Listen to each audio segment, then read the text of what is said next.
প্রথম প্রশ্ন, বাবা মা বিয়ে না দিলে করণীয় কি? দ্বিতীয় প্রশ্ন, স্বপ্নে চাঁদ দেখলে কি হয়, দয়া করে জানাবেন।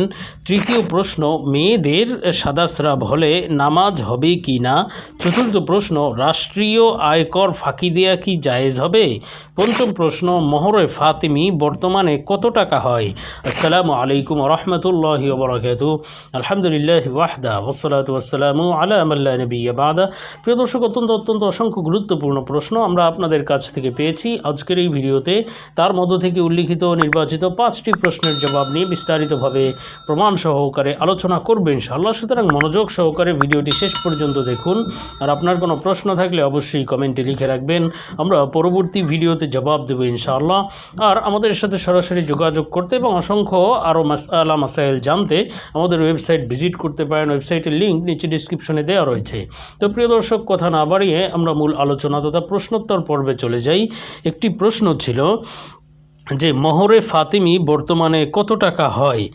দেখুন, মোহরে ফাতিমি হলো 500 দেরহাম, 500 দেরহাম রূপা। এখন এই 500 দেরহাম হিসাব অনুযায়ী 131.25 তোলা হয়।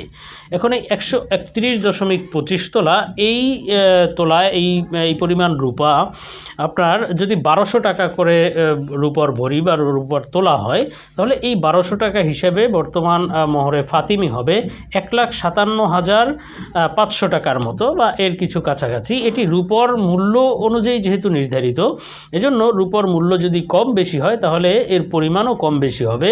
যদি রূপর মূল্য এর চেয়ে কিছু কম হয়, 1200 টাকা না ধরে আরও কিছু কম ধরা হয়, তাহলে মোহরে ফাতিমিও কিছুটা কম আসবে, আর বেশি ধরা হলে তাহলে বেশি আসবে। এই হিসাব অনুযায়ী মোহরে ফাতিমি আদায় করতে হবে। এরপরে একটি প্রশ্ন ছিল যে রাষ্ট্রীয় আয়কর ফাঁকি দেওয়া কি জায়েজ হবে? দেখুন, রাষ্ট্রের সাথে একজন রাষ্ট্রের জনগণ বা একজন নাগরিক রাষ্ট্রের সাথে এটা প্রতিশ্রুতিবদ্ধ যে সে তার আয়কর দিবে অথবা সরকারি নিয়ম কানুন সে পরিপূর্ণ পালন করবে।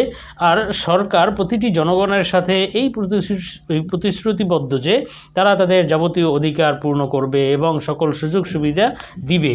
এখন এই প্রত্যেকের যেই দায়িত্ব রয়েছে, সেই দায়িত্ব যদি অবহেলা করে, সেটি রাষ্ট্র যদি করে, সরকার যদি করে, এর দায়ভার সরকারের বহন করতে হবে এবং সরকারের অবশ্যই সরকারে থাকা ব্যক্তিদের এর গুনাহ হবে এবং এর জিম্মাদারি তাদের উপরে। আর জনগণ যদি তাদের রাষ্ট্রের যে আইন কানুন রয়েছে সেগুলো যদি না মানে অথবা আয়করের নিয়ম থাকলে সেগুলো যদি তারা না দেয়, তাহলে এর জন্য অবশ্যই তারা গুনাহগার হবে এবং এর জন্য তাদের জবাবদিহি করতে হবে। যদিও আয়কর এটি ইসলামে নির্ধারিত বিধান নয়, কিন্তু ইসলামের নির্ধারিত বিধান হলো প্রতিটি সরকারকে আর অনুগতশীল থাকা, সরকারকে মেনে চলা প্রতিটি জনগণের জন্য এটা জরুরি।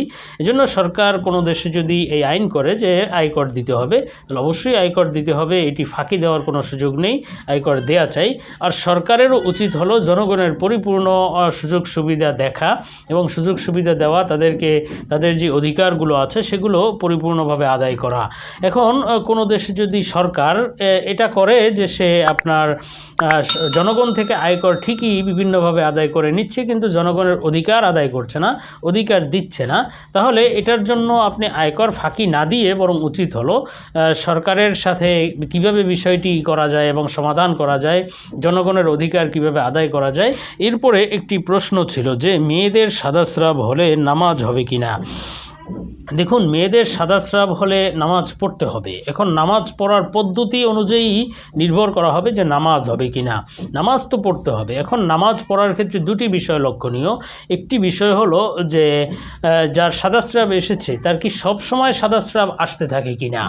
যদি এমন হয় যে সে সব সময় আসে না, বরং নামাজের সময় এক ওয়াক্ত নামাজ পড়া যায়, এই সময়টুকু সে খালি পায় অথবা এই সময়টুকু মাঝখানে সে খালি পায় এবং সেই তারপরে আবার হয়তো আসে, তো এই এক ওয়াক্ত নামাজ পড়া যায়, এমন সময় যদি সে ফাঁকা পায় তাহলে এই সময়ে তার নামাজ আদায় করা যায়। প্রয়োজনে সে কাপড় বদলে ভালো কাপড়, পবিত্র কাপড় পরে নামাজ আদায় করবে, এভাবেই তার নামাজ আদায় করতে হবে। কিন্তু যদি তার সাদাস্রাব অনর্গল আসতে থাকে, সবসময় আসতে থাকে, তাহলে তার জন্য উচিত হলো সে মাজুর হিসেবে গণ্য এবং তার বিধান হলো যে সে এক ওয়াক্তের ওযু দিয়ে পরবর্তী ওয়াক্তে পর্যন্ত যে কোনো নামাজ আদায় করতে পারবে। সেক্ষেত্রে সাদাস্রাবের এই রুগী হলে বা এইরকম মাজুর হলে তাহলে সে সাদা স্রাব চলা অবস্থায় সেখানে কোনো কাপড় ইত্যাদি দিয়ে রাখবে এবং ভালো পবিত্র কাপড়ে নামাজ আদায় করবে এবং এক ওয়াক্তে অজু করবে।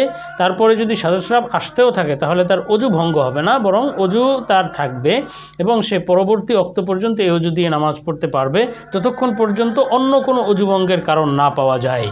এরপরে একটি প্রশ্ন ছিল, স্বপ্নে চাঁদ দেখলে কি হয়, দয়া করে জানাবেন। দেখুন প্রিয় দর্শক, স্বপ্নে চাঁদ দেখার বিস্তারিত ব্যাখ্যা সম্পর্কে আল্লামা ইমাম মুহাম্মদ ইবনে সিরিন রহমতুল্লাহ আলাইহি তার তাবির ইয়ার কিতাবের মধ্যে লিখেছেন। আমরা সেখান থেকে স্বপ্নে চাঁদ দেখার ব্যাখ্যা সম্পর্কে আলোচনা করছি।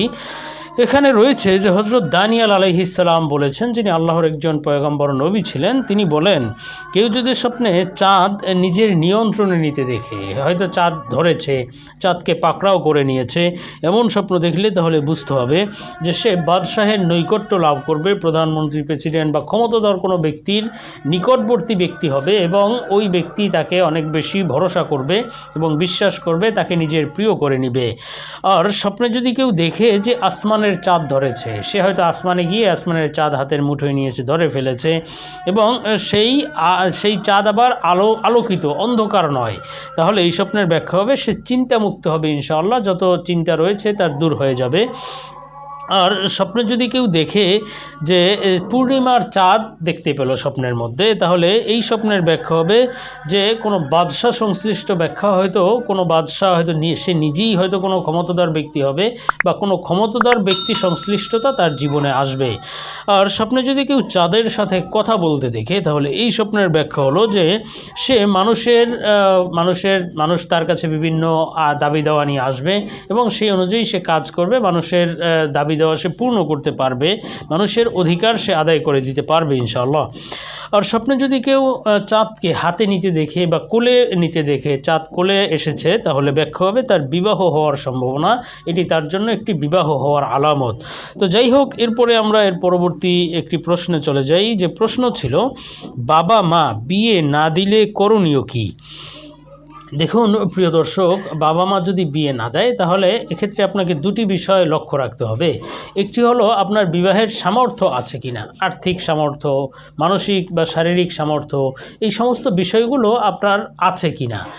তো এই আপনার যদি সামর্থ্য থাকে তাহলে তারপরেও আপনার বাবা মা বিবাহ দিচ্ছে না, তাহলে এক বিধান।